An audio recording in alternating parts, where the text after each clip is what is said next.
Information plus application equals destination. To accomplish anything in life, I believe that you must have commitment and the will to work and sacrifice to attain your goals. Most criminals have a thinking flaw, feeling entitled and believing that society owes them something. This way of thinking has serious consequences, maybe even fatal. I have spent over half my life behind bars. See, this way of thinking became a lifestyle to me, and it was destined for failure. It wasn't until I was in my 40s, on my last prison term, which is this one, that I began to change my perception about life, society, and the system. I came to the realization that the problem was me, and if I did not change, then I would never obtain and maintain a productive lifestyle. I thought that it would be too hard because after being one way for so long, I had to make these big changes. Yet, I have learned to understand that I have only to make minor adjustments by taking one step at a time and adjusting one area at a time. First, I had to be honest with myself and see reality for my life, and see the reality of my life by understanding the reality of self. Why did I think the way I did? Why did I feel so much anger and resentment towards society? Why did I act on these feelings in such a destructive manner? My self-evaluation did cause me much pain and suffering because I didn't like the reflection that was looking back at me. My choices in life has caused me so much anxiety that it's a wonder that I'm still here. I was never responsible, nor reasonable. My priorities, values, morals were backwards. My interpretation of manhood, honor, and integrity were distorted, and my sense of self-worth was non-existent. I had so much to change, I thought. So I began by realizing first that there was a problem. Then I started to think with reasoning by seeing the light called reality. Things were the way they were, not what I wanted them to be. I realized that no one owed me anything, and that I had to work hard, sacrifice, and earn trust, respect from loved ones and society. To dream is to have a vision, right? And to achieve is to see and feel that vision as a reality. To set a path and obtain a true sense of direction. My thinking had to first change to sensible thoughts with awareness of change. We tend to abdicate our responsibility by justifying why we do what we do with irrational explanations. In order to change, we must first recognize that change is necessary. We must first see reality for what it is, and not for what we believe it should be. The fact is that change is hard because although we recognize that change is necessary, we don't know how to change. I truly believe that obtaining information on change is just not enough. Change must be taught by example, like him, all right? Through a path of guidance to show a drug-free, crime-free lifestyle. Let me tell you something. Kind of head. I love him because he relates to us in a way nobody ever did. And he told me something one day. He said, you got to get to the core, like an apple, right? To find out your true worth, right? And why you here? You open the apple. In the core of that apple is the seed, right? Now, you got bad apples and you got good apples. But if you plant that seed, another apple's gonna grow. The same apple. So now you got a choice to make, right? So I had to go inside of me and find the core of self to find out, why am I here? What's the reason why I'm here? I got the backing, right, and the support of the greatest man in existence, and that's God. I think I might be the youngest one in here, about 33, but I'm a criticizer too. I'm a big criticizer. So when the class first came, the first thing I said was, you know, a couple dudes that's from your area said, yo, you right up there. That's they all say. Because I've been in groups like this, because unfortunately, I'm young, but I've been in prison a lot of times, a lot of years. So I did my homework. And I said, y'all know this guy? And they said, oh yeah, I know. So yeah, we know him, he's the real deal. So now my ear opened up a little bit more. And then you started seeing situations, and I started saying, damn, I've been in this. I thought like that before. And you're absolutely right. Like, a long time, the DOC, they tell us all the time that it's the major things you need to change. It's the drugs, it's the crime, it's the this, it's the that. But it's not. It's not the major things. It's that minor things. Because when the crime is done and over with and drugs is going and everything's out of the thing, I still walk through the mall and be like, yo, I can grab that stroke right now, walk right out this mall with it. Nobody gonna say nothing. I still think criminal. Regardless if I'm getting high or not. I have a pocket full of money and still drink criminal. Because I always can do something slicker than the next person. And you always, and every day you just come in and say, it's the minor stuff, it's the minor stuff, it's the minor stuff. So I practice it. Practice it outside one day. I said, you know what, I'm just not going to do it. That's it. Let's see what happens. You know, and it was something real small. And you know what, I do that every day, I'm just not going to do it today. And let me see how this feels. And you being the example to us is the biggest thing, and I wish more young cats was in here, because the majority of the cats that are in here are older guys, and a lot of cats got that sick and tired of being sick and tired. You know what I'm saying?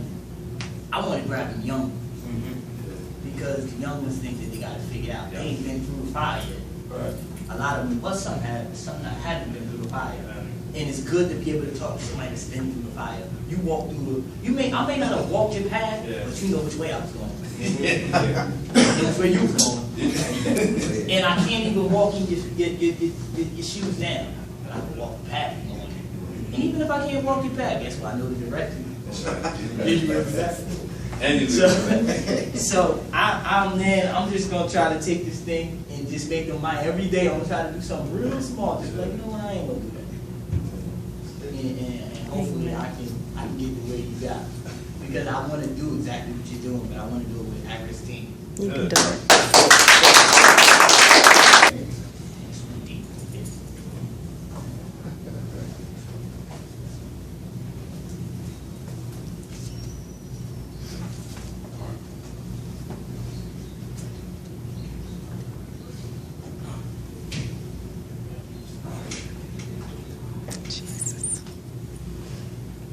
That's good. Congratulations, Randy. Sad.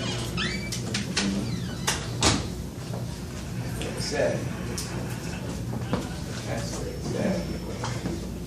I took this class because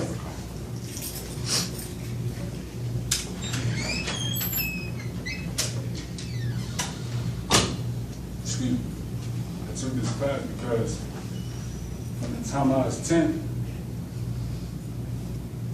to about 17, I was always told I would never get past 21. I'm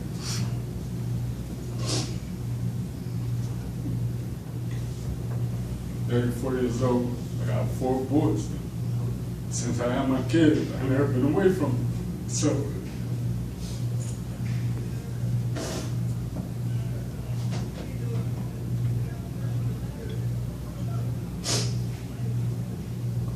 the time that I've been here, I've been struggling to work on my attitude. So it's like I done changed everything, did everything everybody asked me to do. The Tuesday I almost lost it, almost went back.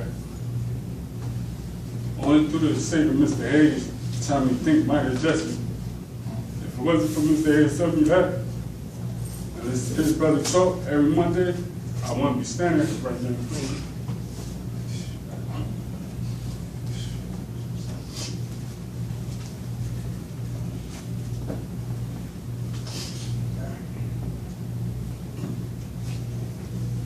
And another thing is, like, I'm a young black male with a big family, but my mom is fighting through her life struggles. And it's like, only thing I keep on thinking about is my mother and my kids. My mother and my kids, that's all I got. My mother and my kids. I don't know my dad. So I always say, my kids won't know me. By me being here, I I don't get to see my kids. I got a 9-year-old, 6-year-old, 4-year-old, and 1-year-old. So it's like, I struggle every day to change my attitude so I get back to my kids. And if I didn't take this program, I'd have been back a long time ago. Because since I've been here, I don't want to be here. Send me back, send me back, send me back. But I just tell him, and he said, you want to go anywhere but backwards. So I try to cope with everything, keep myself mellow.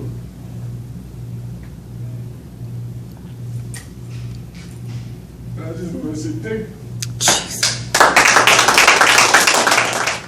Come in here and listen to Mick. I still call him Mick. I listen to Mick, and he gives a powerful class. And when you hear him speak, you can see and you can hear the passion that he exudes. You know what I'm saying? When he speaks. And I truly believe that minor adjustments is a part of my destiny. Now I'm going to go through this real quick. In 2012, I was blessed because a power greater than myself erased the desire to do drugs from me. Great. And I was working, I received another job, and I started on my journey. I found a path, and on that path, I said I'll find my purpose in life. A few months later, with the possibility of having to do time, I had to come in and do this time. I get to the county jail, somebody walks up to me and hands me a newspaper. On that newspaper is this picture. I said, that's Mick, don't look like him. I looked at it, I read the article, and I was proud. Because I know anybody can change their life for the better.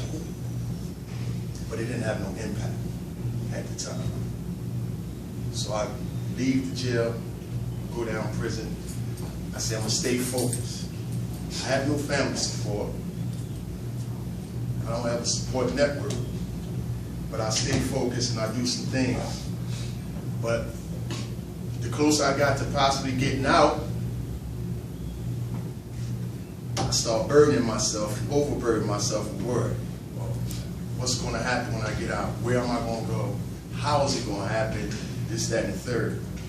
And so by doing that, it opened the door for fear and doubt to creep in. And that's what happened. Fast forward, I get to Kentucky. I walk in the door, walk past Miss F, sit down. First person I see come out the back, Mick. First person I see. I'm like, Mick, what's up? Gotta take my class, this and the third. I hurried up, signed up for the class. Small impact. Small impact. From no impact to small impact. So he come in for the first class, me in this room, coming for the first class, and I'm watching. If y'all didn't know, me and Mick, I have well over 30 years of knowing each other from the same neighborhood. You know what I mean? And so when I'm watching him and he's speaking, I'm like this. I'm in awe. Class after class, each class got more powerful than the next. And I'm in awe. And I even asked him after like the 5th class, when am I going to come into this class and not be in awe? Because I'd never seen this in him. I knew anybody could change, but I'd never seen him doing this. So I set out to try to answer that question for myself. I read all the books. He gave me every book he had. I read it and everything. I went through the workbook. I did every chapter. I did everything. I applied myself. You know what I mean? Before the 8th class, I found the answer. And the answer was, through all the years we knew each other, we never connected on a higher level. We never connected on an intellectual level. We never connected on a spiritual level. We connected on a level of drug addiction, criminal lifestyle, prison, and basketball. That was it. We never got the chance to really know each other. And that's why I say this is part of my destination, because now the impact is insurmountable. Went from nothing. Lastly, I gotta say this. You can put me in this setting 100 times in front of all of you with the opportunity to come up here and speak. I can guarantee you 100 times I wouldn't come up here and say nothing. I would sit there and listen to everybody else clapping everything and leave. That's what I would do. But sitting there, I didn't have anything prepared, but sitting there, it wasn't difficult to find the courage to come up here and say something. Especially. Yeah. Yes, sir. Yes, sir. So, to me, I just made another minor adjustment. What was crazy is that I wasn't even signed up for this program. I just walked in. Brother Sudan told me, and the other brothers, they told me, man, you gotta come see this, man, mix and beats. Right? So I said, man, let me go check. I was something like him, man, let me go check this out. Because I done been to Tyler Hall, Bo Robinson. I ain't really, Brothers and Beats. Brothers and Beats, because he give it to us the way we supposed to have it, you know what I mean? And like I said, I ain't take slight no staff, because all the staff here is great staff, you know what I'm saying? I get something from everybody. Every day I can get something positive, because I'm 51 years old, and I got kids and grandkids. You know, we make mistakes, but he taught me that fire refines gold, adversity refines a man, and that's it.